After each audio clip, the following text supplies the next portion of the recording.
3200 ವರ್ಷಗಳ ಹಿಂದೆ ಆಗ್ಯಮೆಮ್ನಾನ್ ಅನ್ನೋ ಒಬ್ಬ ಕಿಂಗ್ ಗ್ರೀಸ್ನ ಪ್ರತಿ ಸಾಮ್ರಾಜ್ಯವನ್ನ ತನ್ನದಾಗಿ ಮಾಡ್ಕೊಳ್ಳೋಕೆ ದಶಕಗಳ ಕಾಲ ಕಾದಾಡ್ತಾನೆ. ಒಬ್ಬೊಬ್ಬರಾಗಿ ಎಲ್ಲರೂ ಒಪ್ಕೊಳ್ತಾರೆ, ಆದರೆ ಥೆಸಲಿ ಅನ್ನೋ ಕಿಂಗ್ಡಮ್ ಮಾತ್ರ ಇನ್ನೂ ಒಪ್ಕೊಂಡಿಲ್ಲ. ಮತ್ತೆ ಸಮುದ್ರದ ಆಚೆ ಕಡೆ ಟ್ರಾಯ್ ಅನ್ನೋ ಇನ್ನೊಂದು ಪ್ರಬಲ ಸಾಮ್ರಾಜ್ಯ ಇದೆ. ಗ್ರೀಸ್ಗೆ ಅದನ್ನ ಟಚ್ ಮಾಡೋಕೆ ಸಾಧ್ಯವಾಗಿಲ್ಲ. ಆದರೆ ಆಗ್ಯಮೆಮ್ನಾನ್ ಅದನ್ನ ವಶಪಡಿಸ್ಕೊಳ್ಳೋಕೆ ಬಯಸ್ತಾನೆ. ಮತ್ತೆ ಗ್ರೀಸ್ ಹತ್ರ ಕೂಡ ಒಂದು ಸೀಕ್ರೆಟ್ ವೆಪನ್ ಇದೆ, ಅಕಿಲೀಸ್ ಅನ್ನೋ ವಾರಿಯರ್ನ ನೇತೃತ್ವದ ಡೆಡ್ಲಿಯೆಸ್ಟ್ ಫೈಟಿಂಗ್ ಫೋರ್ಸ್. ಆದರೆ ಅಕಿಲೀಸ್ ಯಾರ ಮಾತು ಕೇಳಲ್ಲ, ಅದರಲ್ಲೂ ಆಗ್ಯಮೆಮ್ನಾನ್ನ ಮಾತಂತೂ ಕೇಳೋದೇ ಇಲ್ಲ. ಆಗ್ಯಮೆಮ್ನಾನ್ ಥೆಸಲಿ ಮೇಲೆ ಮತ್ತೆ ದಾಳಿ ಮಾಡ್ತಾನೆ. ಆದರೆ ಥೆಸಲಿ ಈಗಾಗಲೇ ಯುದ್ಧಗಳಲ್ಲಿ ತನ್ನ ಬಹಳಷ್ಟು ಸೈನಿಕರನ್ನ ಕಳ್ಕೊಂಡಿದ್ರಿಂದ ಈ ಬಾರಿ ಒಂದು ಡೀಲ್ನ ಮುಂದಿಡ್ತಾನೆ. ಅದೇನಂದ್ರೆ, ನಿನ್ನ ಶ್ರೇಷ್ಠ ಯೋಧ ನನ್ನ ಶ್ರೇಷ್ಠ ಯೋಧ ಇಬ್ಬರ ನಡುವೆ ಒಂದೇ ಫೈಟ್. ಥೆಸಲಿ ಗೆದ್ರೆ ಆಗ್ಯಮೆಮ್ನಾನ್ ಭೂಮಿ ಬಿಟ್ಟು ಹೋಗಬೇಕು, ಆಗ್ಯಮೆಮ್ನಾನ್ ಗೆದ್ರೆ ಥೆಸಲಿ ಮಂಡಿ ಊರ್ಬೇಕು. ಈ ಡೀಲ್ಗೆ ಒಪ್ಕೊಂಡ್ಮೇಲೆ ಥೆಸಲಿ ತನ್ನ ಜೈಂಟ್ ಆದ ಫೈಟರ್ ಬೊಆಗ್ರಿಯಸ್ ಅನ್ನ ಕಳಿಸ್ತಾರೆ. ಅಗಮೆಮ್ನಾನ್ ಅಕಿಲೀಸ್ ಅನ್ನ ಕರೀತಾನೆ. ಆದರೆ ಅವನು ಎಲ್ಲಿದ್ದಾನೆ ಅಂದ್ರೆ ಮದ್ಯದ ನಶೆಯಲ್ಲಿ ಇಬ್ರು ಮಹಿಳೆಯರ ಜೊತೆ ಇನ್ನೂ ಮಲಗಿದ್ದಾನೆ. ಜನಗಳ ಪ್ರಕಾರ ಅವನ ಅಮ್ಮ ಒಬ್ಳು ದೇವತೆ, ಹಾಗಾಗಿ ಅವನನ್ನು ಸಾಯಿಸೋದು ಅಷ್ಟು ಈಸಿ ಅಲ್ಲ ಅಂತ ನಂಬ್ತಾರೆ. ಆದರೆ ಅಕಿಲೀಸ್ಗೆ ಇದ್ಯಾವುದ್ರ ಮೇಲೆ ನಂಬಿಕೆ ಇಲ್ಲ. ತಾನೊಬ್ಬ ಆರ್ಡಿನರಿ ಮನುಷ್ಯ, ನಂಗೆ ಕೂಡ ಶೀಲ್ಡ್ ಬೇಕೇ ಬೇಕು ಅನ್ನೋದು ಅವನ ಭಾವನೆ. ಕೊನೆಗೆ ಎಚ್ಚರ ಆದಮೇಲೆ ಫೀಲ್ಡ್ಗೆ ಒಬ್ಬನೇ ಬಂದು ಫೈಟ್ನ ಬರೀ 3 ಸೆಕೆಂಡ್ಸ್ನಲ್ಲಿ ಮುಗಿಸ್ತಾನೆ. ಒಂದೇ ಸ್ಟ್ರೈಕ್ನಲ್ಲಿ ಆ ಜೈಂಟ್ ಸತ್ತೋಗ್ತಾನೆ. ಆ ಕ್ಷಣದಿಂದಲೇ ಗ್ರೀಸ್ನ ಎಲ್ಲಾ ರಾಜ್ಯಗಳು ಅಗಮೆಮ್ನಾನ್ಗೆ ಶರಣಾದವು.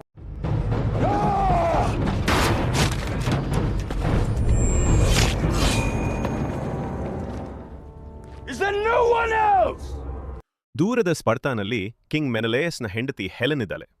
ಆಕೆಯ ಸೌಂದರ್ಯ ಇಡೀ ಜಗತ್ತಿನಲ್ಲೇ ಪ್ರಸಿದ್ಧವಾಗಿದೆ. ಆ ರಾತ್ರಿ ಟ್ರಾಯ್ ಮತ್ತು ಸ್ಪರ್ತಾ ನಡುವೆ ಶಾಂತಿ ಒಪ್ಪಂದ ಆಗಿದೆ ಅಂತ ಸ್ಪರ್ತಾ ಸೆಲೆಬ್ರೇಟ್ ಮಾಡ್ತಿದೆ. ಟ್ರಾಯ್ಗೆ ಇಬ್ಬರು ರಾಜಕುಮಾರರಿದ್ದಾರೆ. ಹೆಕ್ಟರ್ ಅವರಲ್ಲಿ ಮೊದಲನೇವನು. ಟ್ರಾಯ್ನ ಹಿಸ್ಟ್ರಿಯಲ್ಲೇ ಅತ್ಯಂತ ಗ್ರೇಟ್ ವಾರಿಯರ್ ಅಂತ ಹೆಸರು ಮಾಡಿದ್ದಾನೆ. ಮತ್ತೆ ಪ್ಯಾರಿಸ್, ಅವನ ಜೀವನದಲ್ಲೇ ಒಂದು ದಿನ ಕೂಡ ಬ್ಯಾಟಲ್ ಫೀಲ್ಡ್ ಮೇಲೆ ಕಾಲಿಟ್ಟಿಲ್ಲ. ಆದರೆ ಆ ಸೆಲೆಬ್ರೇಷನ್ನ ನೆರಳಿನಲ್ಲಿ ಪ್ಯಾರಿಸ್ ಹೆಲೆನ್ ಜೊತೆ ಸೀಕ್ರೆಟ್ ಆಗಿ ಪ್ರೀತಿಯ ಆಟವಾಡುತ್ತಿದ್ದ. ಮೆನಲೇಸ್ ಅವಳನ್ನ ಬರೀ ಉತ್ತರಾಧಿಕಾರಿಗಳನ್ನ ಹುಟ್ಸೋಕೆ ಇಟ್ಕೊಂಡಿರೋ ಒಬ್ಬ ಹೆಂಗಸಷ್ಟೇ ಅನ್ನೋ ಥರ ಟ್ರೀಟ್ ಮಾಡ್ತಿರ್ತಾನೆ. ಮತ್ತೆ ಆ ರಾತ್ರಿ ಅವನು ಡ್ಯಾನ್ಸರ್ಸ್ ಜೊತೆ ಕಾಲ್ ಕರೀತಾನೆ. ಗಂಡನ ಹತ್ರ ಪ್ರೀತಿ ಇಲ್ಲದ ಕಾರಣ ಹೆಲೆನ್ ಪ್ಯಾರಿಸ್ನ ಪ್ರೀತಿಗೆ ಕಂಪ್ಲೀಟ್ ಆಗಿ ಬೀಳ್ತಾಳೆ. ಹೆಕ್ಟರ್ಗೆ ಇದು ತಿಳಿದಾಗ, ನಿನ್ನ ಹುಚ್ಚಾಟದಿಂದ ಟ್ರಾಯನ್ನ ಡೇಂಜರ್ಗೆ ತಂದರೆ ನಾನೇ ನಿನ್ನ ಸಾಯಿಸ್ತೀನಿ ಅಂತ ತಮ್ಮನಿಗೆ ಕ್ಲಿಯರ್ ಆಗಿ ವಾರ್ನಿಂಗ್ ಕೊಡ್ತಾನೆ. ಆದರೆ ಮರುದಿನ ಟ್ರೋಜನ್ ಶಿಪ್ಸ್ ಹೊರಟಾಗ ಪ್ಯಾರಿಸ್ ಹೆಲೆನನ್ನ ಸೀಕ್ರೆಟ್ ಆಗಿ ಜೊತೆ ಕರ್ಕೊಂಡು ಹೋಗಿದ್ದಾನೆ. ಸ್ಪಾರ್ಟದ ಕ್ವೀನ್ ಮಾಯ ಆಗಿದ್ದಾಳೆ. ಮತ್ತೆ ಇದೇ ಆ ಮಹಾಯುದ್ಧದ ಆರಂಭ. ತಂದೆ ವರ್ಷಗಳ ಕಾಲ ಕಷ್ಟಪಟ್ಟು ಸ್ಪರ್ತಾ ಜೊತೆ ಶಾಂತಿ ಒಪ್ಪಂದ ಕಟ್ಟಿದ್ರು. ಆದರೆ ಪ್ಯಾರಿಸ್ ಒಂದೇ ರಾತ್ರಿಯಲ್ಲಿ ಅದನ್ನು ಸುಟ್ಟು ಹಾಕಿದ ಅಂತ ಹೆಕ್ಟರ್ಗೆ ತುಂಬ ಕೋಪ ಬರುತ್ತೆ. ಮೆನಲೇಯಸ್ಗೆ ಹೆಂಡತಿ ಮಾಯ ಆಗಿದ್ದಾಳೆ ಅಂತ ತಿಳಿದ ತಕ್ಷಣ ನೇರ್ ಆಗ್ಯಮೆಮ್ನಾನ್ ಹತ್ರ ಹೋಗ್ತಾನೆ. ಅವನು ಮೆನಲೇಯಸ್ನ ಆಲಿ ಮಾತ್ರ ಅಲ್ಲ, ಅವನು ಸ್ವಂತ ಅಣ್ಣ ಆಗಿರ್ತಾನೆ. ಮೆನಲೇಯಸ್ ನಂಗೆ ಯುದ್ಧ ಬೇಕು, ಇಡೀ ಗ್ರೀಕ್ ಆರ್ಮಿ ಬೇಕು ಅಂತ ಕೇಳ್ತಾನೆ. ಟ್ರಾಯ್ ಅವನ ಲೈಫ್ ಲಾಂಗ್ ಡ್ರೀಮ್ ಆಗಿರೋದ್ರಿಂದ ಆಗ್ಯಮೆಮ್ನಾನ್ ತಕ್ಷಣ ಒಪ್ಕೋತಾನೆ. ಆದರೆ ಅಡ್ವೈಸರ್ ನೆಸ್ಟರ್, ನಾವು ಟ್ರಾಯ್ನ ಗೆಲ್ಲಬೇಕಂದ್ರೆ ಅಕಿಲೀಸ್ ಮತ್ತು ಅವನ 50 ವಾರಿಯರ್ಸ್ ಬೇಕೇ ಬೇಕು ಅಂತ ಒಂದು ಅನ್ಕಂಫರ್ಟಬಲ್ ಟ್ರೂತ್ ಹೇಳ್ತಾನೆ. ಆದರೆ ಆಗ್ಯಮೆಮ್ನಾನ್ಗೆ ಇದು ಇಷ್ಟ ಇಲ್ಲ. ಯಾಕಂದರೆ ಅಕಿಲೀಸ್ಗೆ ಆರ್ಡರ್ ಮಾಡೋ ಹಾಗಿಲ್ಲ, ಮತ್ತು ಅವನನ್ನು ಕಂಟ್ರೋಲ್ ಮಾಡೋಕೆ ಆಗಲ್ಲ. ಆದರೆ ಒಂದು ಫ್ಯಾಕ್ಟ್ ಅಂತೂ ನಿಜ, ಅದೇನೆಂದರೆ ಅಕಿಲೀಸ್ ಯಾವಾಗಲೂ ಗೆಲ್ತಾನೆ. ಹಾಗಾಗಿ ಕಿಂಗ್ ಒಡಿಸಿಯಸ್ನ ಕರ್ಕೊಂಡು ಬರೋಕ್ಕೆ ಇಥಾಕಾಗೆ ಮೆಸೆಂಜರ್ ಕಳಿಸ್ತಾರೆ. ಯಾಕಂದರೆ ಅಕಿಲೀಸ್ ಗ್ರೀಸ್ನಲ್ಲಿ ಒಡಿಸಿಯಸ್ಗೆ ಮಾತ್ರ ರೆಸ್ಪೆಕ್ಟ್ ಕೊಡ್ತಾನೆ. ಒಡಿಸಿಯಸ್ ಹೋಗಿ ನೋಡ್ತಾನೆ. ಅಕಿಲೀಸ್ ತನ್ನ ಯಂಗ್ ಕಸಿನ್ ಪೆಟ್ರಾಕ್ಲಸ್ಗೆ ಸೋರ್ಟ್ ಟ್ರೈನಿಂಗ್ ಕೊಡ್ತಿದ್ದಾನೆ. ಅಕಿಲೀಸ್ ಈ ಯುದ್ಧದಲ್ಲಿ ಪಾರ್ಟಿಸಿಪೇಟ್ ಮಾಡೋಕ್ಕೆ ರೆಡಿ ಇಲ್ಲ. ಆಗ್ಯಮೆಮ್ನಾನ್ಗೋಸ್ಕರ ಫೈಟ್ ಮಾಡಲ್ಲ, ಯಾಕಂದರೆ ಅವನು ಓಡ್ ಹೋದ ಹೆಂಡತಿ ನನ್ನ ಪ್ರಾಬ್ಲಮ್ ಅಲ್ಲ ಅಂತ ಹೇಳ್ತಾನೆ. ಆಗ ಒಡಿಸಿಯಸ್ ಮಾತಿನ ಕೋನ ಬದಲಿಸಿ ಗ್ರೀಸ್ಗೋಸ್ಕರ ನನಗೋಸ್ಕರ ಫೈಟ್ ಮಾಡು ಅಂತ ಹೇಳ್ತಾನೆ. ಆಮೇಲೆ ಟ್ರಾಯ್ನ ಪ್ರಿನ್ಸ್ ಹೆಕ್ಟರ್ ಬಗ್ಗೆ ಹೇಳ್ತಾನೆ. ಅವನು ಎಷ್ಟು ಸ್ಟ್ರಾಂಗ್ ಅಂದರೆ ಗ್ರೀಸ್ನ ಗ್ರೇಟೆಸ್ಟ್ ವಾರಿಯರ್ ಕೂಡ ಅವನನ್ನು ಸೋಲ್ಸೋಕೆ ಆಗಿಲ್ಲ ಅಂತ ಹೇಳ್ತಾನೆ. ಇದು ಅಕಿಲೀಸ್ಗೆ ಟ್ರಿಗರ್ ಮಾಡುತ್ತೆ. ಅಕಿಲೀಸ್ ಅಮ್ಮನ ಹತ್ರ ಹೋಗ್ತಾನೆ. ಅವಳಿಗೆ ಯಾವಾಗಲೂ ತಿಳಿದಿದ್ದ ಒಂದು ಸತ್ಯ ಹೇಳ್ತಾನೆ. ಅದೇನೆಂದರೆ, ನೀನು ಟ್ರಾಯ್ಗೆ ಹೋದರೆ ವಾಪಸ್ ಬರಲ್ಲ, ಆದರೆ ನಿನ್ನ ಹೆಸರು ಚಿರಕಾಲ ಉಳಿಯುತ್ತೆ. ಮತ್ತೆ ಈ ಯುದ್ಧನ ಜಗತ್ತು ಯಾವಾಗಲೂ ಹೇಳೋ ಒಂದು ಅದ್ಭುತ ಕತೆ ಆಗುತ್ತೆ ಅಂತ ಹೇಳ್ತಾಳೆ. ಸತ್ಯ ಗೊತ್ತಾದ ಮೇಲೂ ಕೂಡ ಅಕಿಲೀಸ್ ಟ್ರಾಯ್ಗೆ ಹೊಡ್ತಾನೆ.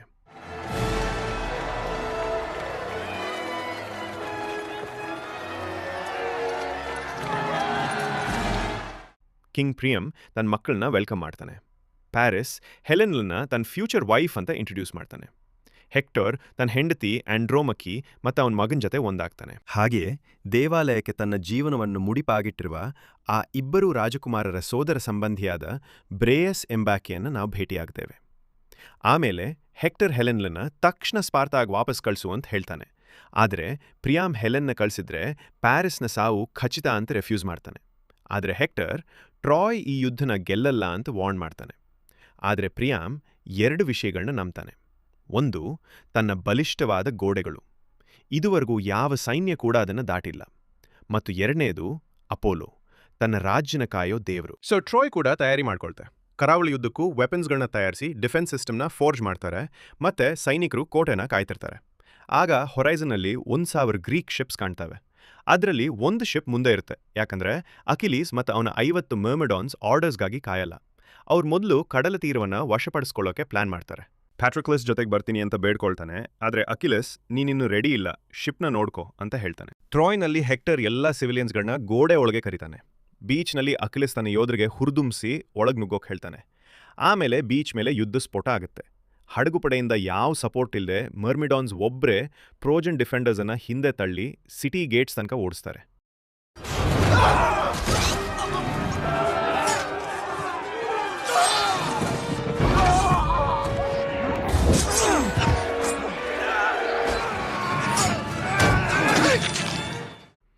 ಯುದ್ಧ ಮುಗಿದ ನಂತರ ಅಕಿಲಿಸ್ ತನ್ನ ಯೋಧರಿಗೆ ಅಪೋಲೋ ಟೆಂಪಲ್ ಅನ್ನು ಸಂಪೂರ್ಣ ಧ್ವಂಸ ಮಾಡಿ ಅಂತ ಆರ್ಡರ್ ಮಾಡ್ತಾನೆ. ಯಾಕಂದ್ರೆ ಅವನಿಗೆ ದೇವ್ರ ಮೇಲೆ ನಂಬಿಕೆ ಇಲ್ಲ. ಹೆಕ್ಟರ್ ತನ್ನ ಸೋಲ್ಜರ್ಸ್ ಜೊತೆ ತಲುಪ್ತಾನೆ. ಅವ್ರ ದೇವಾಲಯದ ನೆಲಕ್ಕೆ ಕಾಲಿಟ್ಟ ತಕ್ಷಣ ಅಕಿಲಿಸ್ ಮತ್ತು ಮೈಡನ್ಸ್ ಅವ್ರ ಮೇಲೆ ಬೀಳ್ತಾರೆ.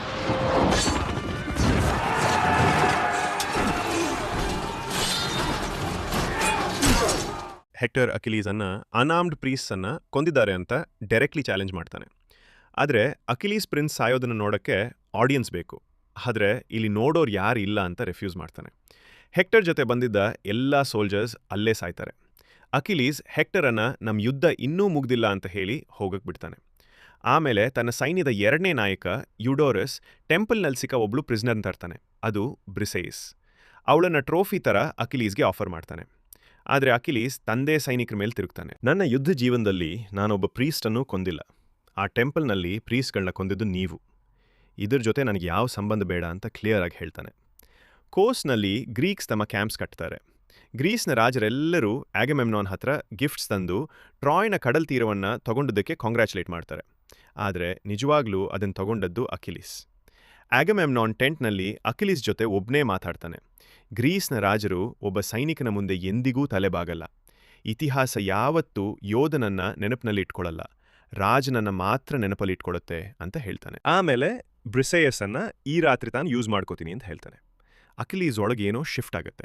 ಯಾಕೆ ಅಂತ ಗೊತ್ತಿಲ್ಲ, ಆದರೆ ಅವಳನ್ನ ಪ್ರೊಟೆಕ್ಟ್ ಮಾಡಬೇಕು ಅಂತ ಬಲವಾಗಿ ಅನ್ಸೋಕೆ ಶುರು ಆಗುತ್ತೆ. ಮತ್ತೆ ಆಗ್ಯಮೆಮ್ನಾನ್ ಜೊತೆ ಇನ್ನೂ ಸಂಬಂಧ ಮುಗೀತು ಅಂತ ನಿರ್ಧಾರ ಮಾಡ್ತಾನೆ. ಸಾಯೋ ಮೊದಲು ಆ ವ್ಯಕ್ತಿಯ ಶವದ ಮೇಲೆ ನಿಂತು ನಗಬೇಕು ಅಂತ ಅಕಿಲೀಸ್ ಪ್ರತಿಜ್ಞೆ ಮಾಡ್ತಾನೆ. ಟ್ರಾಯ್ ಒಳಗೆ ನಗರವು ಸತ್ತವರಿಗೆ ಶೋಕಿಸುತ್ತಿದ್ದರೂ ಪ್ರೀಸ್ಟ್ಸ್ ಮತ್ತು ರಾಜವಂಶಸ್ಥರಿಗೆ ಒಂದು ನಂಬಿಕೆ ಇದೆ. ಅದೇನಂದ್ರೆ, ಗೋಡೆಗಳನ್ನ ಇದುವರೆಗೂ ಯಾರೂ ಎಂದಿಗೂ ಮುರಿದಿಲ್ಲ. ಅವರ ಬಾಣಧಾರಿಗಳು ಜಗತ್ತಿನಲ್ಲೇ ಶ್ರೇಷ್ಠರು ಮತ್ತು ಎಲ್ಲದಕ್ಕಿಂತ ಹೆಚ್ಚಾಗಿ ಹೆಕ್ಟರ್ ಇದ್ದಾನೆ ಅಂತ ಕಾನ್ಫಿಡೆನ್ಸ್ ಇದೆ. ಆದರೆ ಪ್ಯಾರಿಸ್ಗೆ ತಾನು ಮಾಡಿದ ತಪ್ಪನ್ನು ಸಹಿಸಲಾಗದೆ ಮರುದಿನ ಮೆನೆಲೇಯಸ್ನ ಜೊತೆ ಸಿಂಗಲ್ ಕಾಂಬ್ಯಾಟ್ ಮಾಡ್ತೀನಿ, ಗೆದ್ದವನು ಹೆಲೆನನ್ನು ಇಟ್ಕೊಳ್ಳಿ ಅಂತ ಅನೌನ್ಸ್ ಮಾಡ್ತಾನೆ. ಪ್ರಿಯಾಮ್ ಅವನಿಗೆ ಟ್ರಾಯ್ನ ಪುರಾತನ ಕತ್ತಿಯನ್ನು ಕೊಡ್ತಾನೆ. ಆಂಡ್ರೋಮ್ಯಾಕಿಗೆ ತುಂಬ ಭಯ, ಯಾಕಂದರೆ ಗ್ರೀಸ್ ಬಂದಿದ್ದು ಪ್ಯಾರಿಸ್ಗೋಸ್ಕರ ಅಲ್ಲ, ಟ್ರಾಯ್ನ ಸುಟ್ಟು ಹಾಕಕ್ಕೆ ಮತ್ತು ಅದಕ್ಕೆ ಅಡ್ಡವಾಗಿರೋ ರಾಜ ಅಂದರೆ ತನ್ನ ಗಂಡ ಹೆಕ್ಟರ್ನ ಕೊಲ್ಲಕ್ಕೆ ಅಂತ ಅವಳಿಗೆ ಗೊತ್ತು. ಹೆಕ್ಟರ್ ಪ್ಯಾರಿಸ್ನ ರೂಮ್ ಕಡೆ ಹೋಗ್ತಿರುವಾಗ ಹೆಲೆನ್ ಸಿಟಿ ಬಿಟ್ಟು ಹೋಗ್ತಿರೋದನ್ನ ನೋಡಿ ತಡ್ತಾನೆ. ಅವಳು ನನ್ನಿಂದ ತುಂಬ ಜನ ಸತ್ತಿದ್ದಾರೆ, ಆದ್ರಿಂದ ನಾನು ಮೆನೆಲೇಯಸ್ಗೆ ಸರೆಂಡರ್ ಆಗ್ತೀನಿ ಅಂತ ಹೇಳ್ತಾಳೆ. ಆದರೆ ಹೆಕ್ಟರ್ ಅದರಿಂದ ಏನೂ ಬದಲಾಗಲ್ಲ. ಆಗ್ಯಮೆಮ್ನಾನ್ ಹೇಗೂ ಅಟ್ಯಾಕ್ ಮಾಡೇ ಮಾಡ್ತಾನೆ ಅಂತ ವಾಪಸ್ ಕರ್ಕೊಂಡು ಹೋಗ್ತಾನೆ. ಬೆಳಗಿನ ಜಾವ್ ಗ್ರೀಕ್ ಆರ್ಮಿ ಸೇರ್ತೆ. ಆಗ್ಯಮೆಮ್ನಾನ್ ಸ್ವತಃ ಬಂದು ಬೇಡ್ಕೊಳ್ಳೋ ತನಕ ಯುದ್ಧಕ್ಕೆ ಹೋಗಬಾರ್ದು ಅಂತ ಅಕಿಲಿಸ್ ತನ್ನ ಸೈನಿಕರನ್ನ ಹೊರಗಿಟ್ಕೊಂಡಿದ್ದಾನೆ. ಟ್ರೋಜನ್ ಝೋನ್ ಪೊಸಿಷನ್ಸ್ ತಗೊಳ್ತಾರೆ. ಪ್ರಯಾಮ್ ಹೆಲೆನ್ ಬ್ಲೇಮ್ ಮಾಡಲ್ಲ, ಯಾಕಂದರೆ ಇದೆಲ್ಲ ದೇವರಿಚ್ಛೆ ಅಂತ ನಂಬ್ತಾನೆ.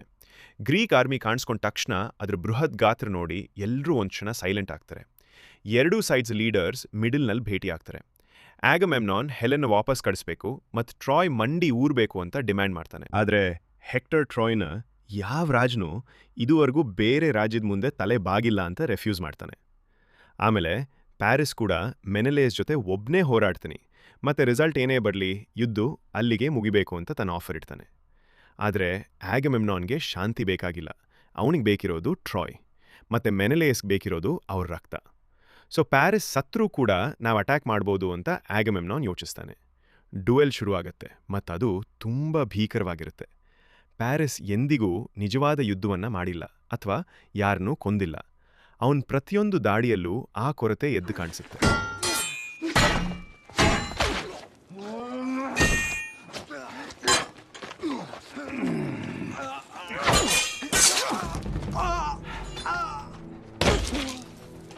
ಅವನು ಹೀನಾಯವಾಗಿ ಸೋತು ಕೊನೆಗೆ ತನ್ನ ಅಣ್ಣ ಹೆಕ್ಟರ್ನ ಕಾಲು ಹಿಡ್ಕೊಂಡು ಬಿದ್ದುಬಿಡ್ತಾನೆ.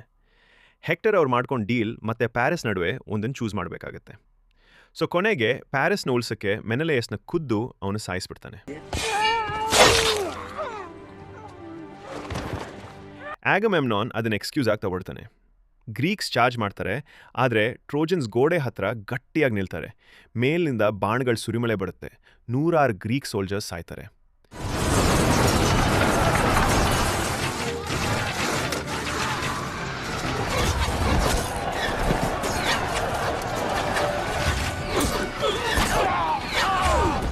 ಹೆಕ್ಟರ್ ಗ್ರೀಸ್ನ ಸ್ಟ್ರಾಂಗೆಸ್ಟ್ ವಾರಿಯರ್ಸ್ನಲ್ಲಿ ಒಬ್ಬನಾದ ಏಜಾಕ್ಸ್ನ ಸಾಯಿಸ್ತಾನೆ.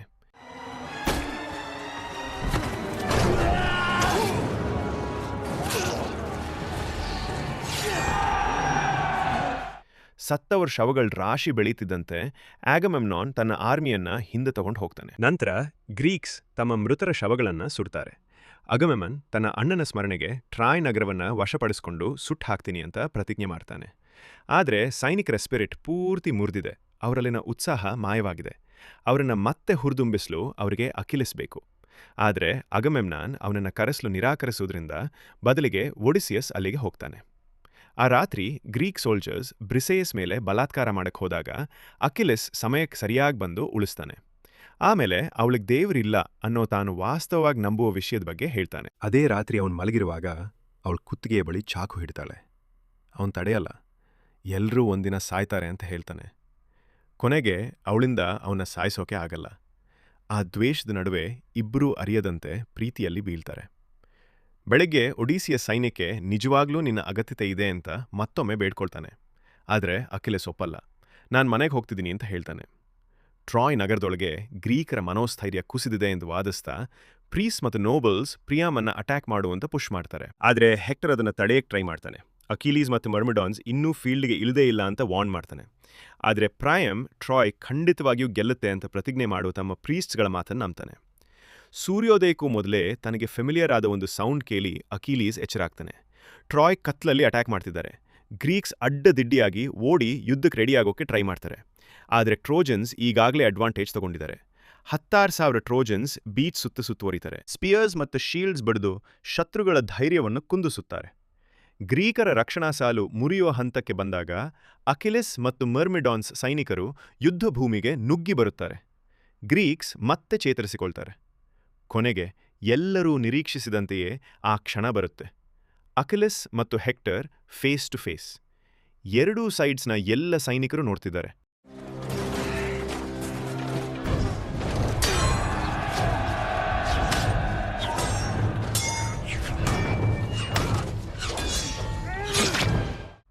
ಹೆಕ್ಟರ್ ಅವನನ್ನು ಕೊಂದೇ ಬಿಡ್ತಾನೆ. ಆದರೆ ಆ ಆರ್ಮರ್ನೊಳಗೆ ಇದ್ದದ್ದು ಅಕಿಲೆಸ್ ಅಲ್ಲ, ಅವನ ಯಂಗ್ ಕಸಿನ್ ಪ್ಯಾಟ್ರಿಕ್ಲಸ್. ಸೈನಿಕರನ್ನ ಇನ್ಸ್ಪೈರ್ ಮಾಡಕ್ಕೆ ಆ ಯೂನಿಫಾರ್ಮ್ ಹಾಕೊಂಡಿದ್ದ. ನಿಜವಾದ ಅಕಿಲೆಸ್ ಇನ್ನೂ ಟೆಂಟ್ನಲ್ಲಿ ಇದ್ದುದರಿಂದ ಇಡೀ ಯುದ್ಧವು ಅಲ್ಲಿಗೆ ನಿಲ್ಲುತ್ತೆ. ನಡೆದ ಘಟನೆಯನ್ನು ತಿಳಿದಾಗ ಅಕಿಲೆಸ್ನ ಮನಸ್ಸು ಒಡೆದು ಹೋಗುತ್ತೆ ಮತ್ತು ಅವನಲ್ಲಿ ಉಳಿದಿದ್ದ ಸಂಯಮವು ಕರಗಿ ಹೋಗುತ್ತೆ. ಹೆಕ್ಟರ್ ಇದಕ್ಕೆ ತಕ್ಕ ಬೆಲೆ ತೆರಲೇಬೇಕೆಂದು ಅವನು ಶಪಥ ಮಾಡ್ತಾನೆ. ಹೆಕ್ಟರ್ ಮನೆಗೆ ಬಂದು ಆಂಡ್ರೋಮ್ಯಾಕಿಗೆ ಮೌಂಟ್ ಐಡಾ ಕಡೆಗೆ ಹೋಗೋ ಒಂದು ಹಿಡನ್ ಪ್ಯಾಸೇಜ್ ಬಗ್ಗೆ ಹೇಳ್ತಾನೆ. ತಾನು ಸತ್ತ ನಂತರ ಟ್ರಾಯ್ ಕಂಪ್ಲೀಟ್ ಆಗಿ ಮುಳುಗಿ ಹೋಗುತ್ತೆ ಅಂತ ಅವನಿಗೆ ಗೊತ್ತು. ಗ್ರೀಕ್ಸ್ ಪುರುಷರನ್ನೆಲ್ಲ ಕೊಂದು ಮಹಿಳೆಯರನ್ನೆಲ್ಲ ತಗೊಂಡು ಹೋಗ್ತಾರೆ. ಹಾಗಾಗಿ ಎಷ್ಟು ಜನ ಸಾಧ್ಯವೋ ಅಷ್ಟು ಜನರನ್ನ ಕರ್ಕೊಂಡು ಹೋಗು ಅಂತ ಹೇಳ್ತಾನೆ.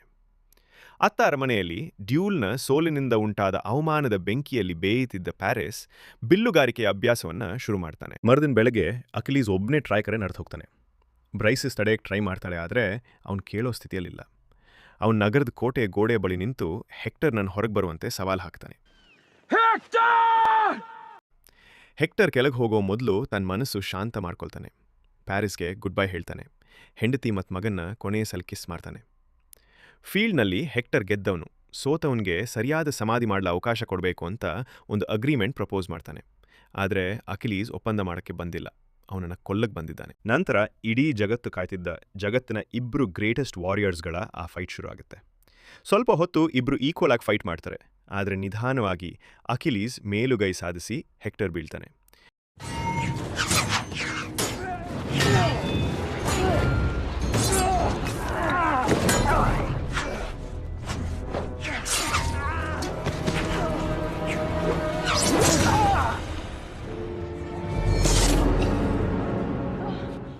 ಅಕಿಲೀಸ್ ದೇಹವನ್ನು ತನ್ನ ರಥಕ್ಕೆ ಕಟ್ಟಿ ಎಳ್ಕೊಂಡು ಹೋಗ್ತಾನೆ. ಅವನು ಹೋಗುವಾಗ ಆ ಗೋಡೆಗಳ ಮೇಲಿನ ಪ್ರತಿಯೊಂದು ಟ್ರೋಜನನ್ನು ದಿಟ್ಟಿಸ್ತಾನೆ. ಆ ರಾತ್ರಿ ಒಬ್ಬ ಮುದುಕ ಗ್ರೀಕ್ ಕ್ಯಾಂಪ್ಗೆ ಬರ್ತಾನೆ. ಅದು ಪ್ರಿಯಂ. ತನ್ನ ಮಗನನ್ನು ಕೊಂದ ವ್ಯಕ್ತಿಯ ಟೆಂಟ್ಗೆ ಒಬ್ಬನೇ ನಡ್ಕೊಂಡು ಬಂದು ಬಾಡಿ ವಾಪಸ್ ಕೊಡುವಂತ ಬೇಡ್ಕೊಳ್ತಾನೆ. ಮತ್ತೆ ನೀನು ನನ್ನ ಮಗನ ಜೀವ ತಗೊಂಡೆ ಅಂತ ಅಕಿಲೀಸ್ ನೆನ್ಪು ಮಾಡ್ತಾ, ನೀನು ತುಂಬ ಅದೃಷ್ಟಶಾಲಿ. ನಿನ್ನ ತಂದೆ ನೀನಿನ್ನೂ ಜೀವಂತವಾಗಿರುವಾಗಲೇ ತೀರ್ಕೊಂಡ. ಹಾಗಾಗಿ ಸ್ವಂತ ಮಗನ್ನ ಸಮಾಧಿ ಮಾಡೋ ಆ ನೋವು ನಿನಗೆಂದೂ ಗೊತ್ತಾಗಲ್ಲ ಅಂತ ಹೇಳ್ತಾನೆ. ಇದನ್ನು ಕೇಳಿ ಅಕಿಲೀಸ್ ಮನ ಕರಗಿ ಬಾಡಿ ತಗೊಳಕ್ಕೆ ಬಿಡ್ತಾನೆ. ಪ್ರಿಯಾ ಮಗನ ತೊಳೆದು ಪ್ರಾರ್ಥನೆ ಮಾಡಿ ಗೌರವದಿಂದ ಸಮಾಧಿ ಮಾಡಲು ಅಲೋ ಮಾಡ್ತಾನೆ. ಅವರಿನ್ನೂ ಶತ್ರುಗಳಾಗೇ ಇದ್ದಾರೆ, ಆದರೆ ಶತ್ರುವೂ ಸಹ ಗೌರವಕ್ಕೆ ಅರ್ಹನಾಗಿರ್ಬೋದು ಅಂತ ಅಕಿಲೀಸ್ ಒಪ್ಕೊಳ್ತಾನೆ. ಮತ್ತೆ ತಾನು ಎದುರಿಸಿದವರಲ್ಲೆಲ್ಲ ಹೆಕ್ಟರ್ ಅತ್ಯಂತ ಶ್ರೇಷ್ಠ ಎದುರಾಳಿಯಾಗಿದ್ದ ಅಂತ ಹೇಳ್ತಾನೆ. ಅಂತ್ಯಕ್ರಿಯೆಯ ವಿಧಿವಿಧಾನಗಳು 12 ದಿನಗಳ ಕಾಲ ನಡೆಯಲಿವೆ. ಆದ್ದರಿಂದ ಆ 12 ದಿನಗಳವರೆಗೆ ಗ್ರೀಸ್ ಯಾವುದೇ ದಾಳಿ ನಡೆಸೋದಿಲ್ಲ ಅಂತ ಅಕಿಲೀಸ್ ಭರವಸೆ ನೀಡ್ತಾನೆ. ಮತ್ತೆ ಬ್ರಿಸೇಸನ್ನು ಬಿಡುಗಡೆ ಮಾಡಿ ಒಂದು ನೆಕ್ಲೆಸ್ ಕೊಟ್ಟು ಪ್ರಾಯಂ ಜೊತೆ ಕಳಿಸ್ತಾನೆ. ಅಲ್ಲದೆ ಗ್ರೀಸ್ನ ರಾಜನಿಗಿಂತ ನೀವು ಹೆಚ್ಚು ಉತ್ತಮ ಅಂತ ಪ್ರಾಯಂಗೆ ಹೇಳ್ತಾನೆ. ಹೆಕ್ಟರ್ನ ಅಂತ್ಯಕ್ರಿಯೆ ಆಗುತ್ತೆ. ಮತ್ತೆ ಟ್ರಾಯ್ ನಗರವು ಶೋಕದಲ್ಲಿ ಮುಳುಗುತ್ತೆ. ಇತ್ತ ಕಡೆ ಬೀಚ್ನಲ್ಲಿ ಒಡಿಸಿಯಸ್ ಒಬ್ಬ ಸೈನಿಕ ಕುದುರೆ ಥರ ಒಂದು ಮರದ ಆಟಿಕೆ ಮಾಡ್ತಿರೋದನ್ನ ನೋಡ್ತಾನೆ. ಅವನ ತಲೆಯಲ್ಲಿ ಒಂದು ಐಡಿಯಾ ಹೊಳೆಯಕ್ಕೆ ಶುರುವಾಗುತ್ತೆ. ಅಕಿಲೀಸ್ ಯುಡೋರಸ್ ಹತ್ರ ಹೋಗಿ ಮೊದಲು ಹೊಡೆದದ್ದಕ್ಕೆ ಕ್ಷಮೆ ಕೇಳ್ತಾನೆ. ಮರ್ಮಿಡಾನ್ಸ್ನ ಮನೆ ಕರ್ಕೊಂಡು ಹೋಗು, ಅವ್ರ ಯುದ್ಧ ಮುಗಿತಾದ್ರೆ ನಾನು ಇಲ್ಲೇ ಇರ್ತೀನಿ, ತನ್ನ ಯುದ್ಧ ಇನ್ನು ಮುಗ್ದಿಲ್ಲ ಅಂತ ಹೇಳ್ತಾನೆ. 12 ದಿನಗಳ ನಂತರ ಟ್ರೋಜನ್ ಸೈನಿಕರು ಬಂದು ನೋಡಿದ್ರೆ ಬೀಚ್ ಪೂರ್ತಿ ಖಾಲಿ. ಒಂದು ಶಿಪ್ಪು ಇಲ್ಲ, ಒಬ್ಬ ಸೈನಿಕನಿಲ್ಲ. ಅಲ್ಲಿ ಉಳಿದಿರೋದು ಕೇವಲ ಒಂದು ಬೃಹತ್ ಮರದ ಕುದುರೆ ಮಾತ್ರ. ಗ್ರೀಕರು ಇದನ್ನ ಸಮುದ್ರದೇವ ಪೋಸಿಡಾನ್ಗೆ ಅರ್ಪಣೆಯಾಗಿ ನಿರ್ಮಿಸಿದ್ರು ಮತ್ತು ಸುರಕ್ಷಿತವಾಗಿ ಮನೆಗೆ ಮರಳಲು ಪ್ರಾರ್ಥಿಸಿ ಟ್ರಾಯ್ ನಗರಕ್ಕೆ ಕಾಣಿಕೆಯಾಗಿ ಅದನ್ನು ಅಲ್ಲಿಯೇ ಬಿಟ್ಟು ಹೋಗಿದ್ರು ಎಂಬ ಮಾತು ಹರಡುತ್ತೆ. ಪ್ಯಾರಿಸ್ ಅದನ್ನು ಸುಟ್ಟು ಹಾಕಬೇಕು ಅಂತ ಹೇಳ್ತಾನೆ. ಆದರೆ ಪ್ರೈಟ್ಸ್ ಒಪ್ಕೊಳ್ಳಲ್ಲ. ದೇವರಿಗೆ ಮೀಸಲಾದ ಅರ್ಪಣೆಯನ್ನು ನಾಶಪಡಿಸಿದ್ರೆ ನಗರಕ್ಕೆ ಶಾಪ್ ತಟ್ಟುತ್ತೆ ಅಂತ ಹೇಳ್ತಾರೆ. ಎಲ್ಲರ ಮಾತನ್ನು ಕೇಳಿದ ಪ್ರಿಯಾಂ ಕೊನೆಗೆ ಕುದುರೆಯನ್ನು ನಗರದ ಕೋಟೆ ಗೋಡೆಗಳ ಒಳಗೆ ತರಬೇಕು ಅಂತ ತನ್ನ ಫೈನಲ್ ಡಿಸಿಷನ್ ತಗೊಳ್ತಾನೆ. ಜನ ಚಿಯರ್ ಮಾಡ್ತಾ ಗೇಟ್ಸ್ನೆಲ್ಲ ಅದನ್ನು ತಳ್ತಾರೆ, ತಾವು ಗೆದ್ದಿದ್ವಿ ಅಂತ ಸೆಲೆಬ್ರೇಟ್ ಮಾಡ್ತಾರೆ. ಆದರೆ ಅವ್ರಿಗೊಂದು ವಿಷಯ ಗೊತ್ತಿಲ್ಲ. ಅದೇನೆಂದರೆ ಗ್ರೀಕರು ನಿಜವಾಗ್ಲೂ ಅಲ್ಲಿಂದ ಹೋಗಿರೋದಿಲ್ಲ. ಅದಲ್ಲದೆ ಆ ಕುದುರೆಯ ಹೊಟ್ಟೆಯೊಳಗೆ ಸೈನಿಕರ ಗುಂಪೊಂದು ಅಡಗಿ ಕೂತಿದ್ದಾರೆ. ರಾತ್ರಿ ಆದ ತಕ್ಷಣ ಹೊರಗೆ ಬಂದು ನಿದ್ರಿಸಿದ ಕಾವಲುಗಾರರನ್ನು ಕೊಂದು ಟ್ರಾಯ್ನ ಬಾಗಿಲುಗಳನ್ನು ತೆರೀತಾರೆ. ಮುಂಜಾನೆ ಆಗುವಷ್ಟರಲ್ಲಿ 16,000 ಗ್ರೀಕ್ ಸೈನಿಕರು ನಗರದೊಳಗೆ ಒಳಗೆ ನುಗ್ತಾರೆ. ನಂತರ ನಡೆಯೋದು ಒಂದು ಭೀಕರ ಹತ್ಯಾಕಾಂಡ. ಪುರುಷರನ್ನು ಕೊಲ್ತಾರೆ, ಮಹಿಳೆಯರನ್ನು ಎಳ್ಕೊಂಡು ಹೋಗ್ತಾರೆ, ಕಟ್ಟಡಗಳು ಬೆಂಕಿಗಾಹುತಿಯಾಗ್ತವೆ. ಆಗಮೆಮ್ನಾನ್ ಪ್ರಾಮಿಸ್ ಮಾಡಿದ ಹಾಗೆ ಟ್ರಾಯ್ ಅಂತ್ಯ ಆಗುತ್ತೆ. ಅಕಿಲೆಸ್ ಉರಿಯೋ ಬೀದಿಗಳಲ್ಲಿ ಓಡ್ತಾ ಬ್ರಿಸೇಸ್ನ ಹುಡುಕ್ತಾನೆ. ಅಂದ್ರಮಾಕಿ ಸರ್ವೈವರ್ಸನ್ನು ಹಿಡನ್ ಪ್ಯಾಸೇಜ್ ಕಡೆ ಕರ್ಕೊಂಡು ಹೋಗ್ತಿದ್ದಾಳೆ. ಆದರೆ ಪ್ಯಾರಿಸ್ ಅವ್ರ ಜೊತೆ ಹೋಗಲ್ಲ. ತಂದೆ ಮತ್ತು ಬ್ರಿಸೇಸ್ನ ಹುಡುಕಬೇಕು ಅಂತ ಹೇಳ್ತಾನೆ. ಅವನು ಆ ಕ್ರೌಡ್ನಲ್ಲಿ ಒಬ್ಬ ಯುವಕನಿಗೆ ಟ್ರಾಯ್ನ ಏನ್ಷಿಯಂಟ್ ಸೋರ್ಡ್ ಕೊಟ್ಟು ಆ ಸೋರ್ಡ್ ಉಳಿದಿರೋ ತನಕ ಟ್ರಾಯ್ನ ಜನಕ್ಕೆ ಫ್ಯೂಚರ್ ಇದೆ ಅಂತ ಹೇಳ್ತಾನೆ. ಆಮೇಲೆ ಹೆಲೆನ್ಗೆ ಗುಡ್ ಬೈ ಹೇಳ್ತಾನೆ. ಗ್ರೀಕ್ಸ್ ಪ್ಯಾಲೇಸ್ ಒಳಗೆ ನುಗ್ತಾರೆ. ದೇವತೆಗಳ ಪ್ರತಿಮೆಗಳು ಚೂರು ಚೂರಾಗ್ತವೆ. ಟ್ರಾಯ್ನ ಕಿಂಗ್ ಪ್ರಾಯಮನ್ನು ಆಗಮೆಮ್ನಾನ್ ಖುದ್ದು ಕೊಲ್ತಾನೆ. ಆಮೇಲೆ ಆಗಮೆಮ್ನಾನ್ ಬ್ರಿಸೇಸ್ ಪ್ರಾರ್ಥನೆಯಲ್ಲಿ ಕೂತಿರೋದು ನೋಡಿ ಕೊಲೆ ಮಾಡಕ್ಕೆ ಹೋಗ್ತಾನೆ. ಆದರೆ ಅವಳೇ ಅವನನ್ನು ಮೊದಲು ಮುಗಿಸ್ತಾಳೆ. ಆಗಮೆಮ್ನಾನ್ ನೆಲದ ಮೇಲೆ ಕುಸಿದು ಸಾಯ್ತಾನೆ.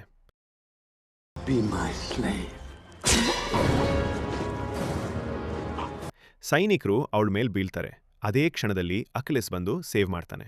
ಅದೇ ಕ್ಷಣದಲ್ಲಿ ಪ್ಯಾರಿಸ್ ಗುರಿ ಇಟ್ಟು ಅಕಿಲೆಸ್ನ ಹಿಮ್ಮಡಿಯತ್ತ ಬಾಣವನ್ನು ಹೊಡಿತಾನೆ.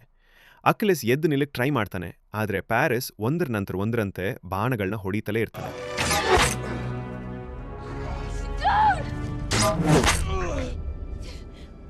ಸಾವಿನ ಅಂಚಿನಲ್ಲಿರುವ ಅಕಿಲೀಸ್, ನಾನು ನನ್ನ ಇಡೀ ಜೀವನದಲ್ಲಿ ಎಂದಿಗೂ ಕಾಣದ ಶಾಂತಿಯನ್ನು ನೀನು ನನಗೆ ಕೊಟ್ಟೆ ಅಂತ ಬ್ರಿಸೇಯಸ್ಗೆ ಹೇಳ್ತಾ ಕೆಳಗೆ ಬೀಳ್ತಾನೆ. ಹೀಗೆ ಎಂದೂ ಸಾಯಲ್ಲ ಅಂದ್ಕೊಂಡಿದ್ದ ಆ ಗ್ರೇಟೆಸ್ಟ್ ವಾರಿಯರ್ ಸತ್ತೋಗ್ತಾನೆ. ಆಂಡ್ರಾಮಕಿ, ಪ್ಯಾರಿಸ್, ಹೆಲೆನ್ ಮತ್ತು ಸರ್ವೈವರ್ಸ್ ಹೊರಗೆ ತಪ್ಪಿಸ್ಕೊಳ್ತಾರೆ. ಸೂರ್ಯೋದಯದ ವೇಳೆಗೆ ಅವರು ತಮ್ಮ ನಗರದ ಕೊನೆಯ ಕುರುಹುಗಳನ್ನು ಹೊತ್ತುಕೊಂಡು ಟ್ರಾಯ್ನ ಅವಶೇಷಗಳಿಂದ ದೂರ ಹೋಗಿದ್ದಾರೆ. ಇತ್ ಕಡೆ ಒಡಿಸಿಯಸ್ ಮತ್ತು ಗ್ರೀಕ್ ಸೋಲ್ಜರ್ಸ್ ಅಕಿಲೀಸ್ನ ಮೃತದೇಹದ ಸುತ್ತ ಸೇರಿ ಅವನಿಗೆ ಅಂತಿಮ ಗೌರವ ಸಲ್ಲಿಸ್ತಾರೆ. ಮತ್ತು ಇಲ್ಲಿಗೆ ಈ ಎಪಿಕ್ ಸಿನಿಮಾ ಮುಕ್ತಾಯ ಆಗುತ್ತೆ. ಕೊನೆಯದಾಗಿ ವಿಡಿಯೋ ನೋಡೋದಕ್ಕೆ ತುಂಬ ಧನ್ಯವಾದಗಳು.